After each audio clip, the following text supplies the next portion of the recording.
অসমত এতিয়া বহুখিনি উদ্যোগ আহিছে, প্ৰাইভেট বিজনেছ আহিছে। তেওঁলোকে চৰকাৰৰ পৰা PSU বিচাৰি থাকে যে আমাক প্ৰাইভেট সিকিউৰিটি, আমাক PSU দিব লাগে।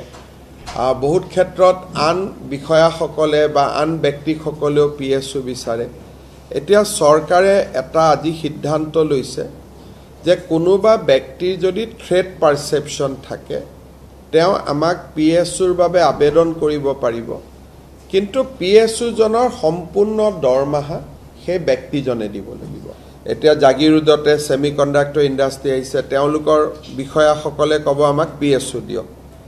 আমি PSU দিম, কিন্তু আমাক 75,000 rupees মাহত চৰকাৰক দিব লাগিব। তাৰমানে it will be paid PSU, কিন্তু পেইড PSU হলেও সকলোৱে নাপায়। যাৰ থ্ৰেট আছে, ভাবুকি আছে জীৱনৰ প্ৰতি, তেওঁলোকেহে পাব। অসমত এতিয়া বহুখিনি উদ্যোগ আহিছে, প্ৰাইভেট বিজনেছ আহিছে। তেওঁলোকে চৰকাৰৰ পৰা PSU বিচাৰি থাকে যে আমাক প্ৰাইভেট সিকিউৰিটি, আমাক PSU দিব লাগে। বহুত ক্ষেত্ৰত আন বিষয়াসকলে বা আন ব্যক্তিসকলেও PSU বিচাৰে। এতিয়া চৰকাৰে এটা আজি সিদ্ধান্ত লৈছে যে কোনোবা ব্যক্তিৰ যদি থ্ৰেট পাৰসেপশ্যন থাকে তেওঁ আমাক PSUৰ বাবে আবেদন কৰিব পাৰিব, কিন্তু PSU জনৰ সম্পূৰ্ণ দৰমহা সেই ব্যক্তিজনে দিব লাগিব।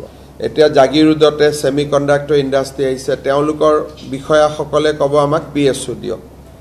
আমি PSU দিম, কিন্তু আমাক 75,000 rupees মাহত চৰকাৰক দিব লাগিব। তাৰমানে it will be paid PSU, কিন্তু পেইড PSU হলেও সকলোৱে নাপায়। যাৰ থ্ৰেট আছে, ভাবুকি আছে জীৱনৰ প্ৰতি, তেওঁলোকেহে পাব।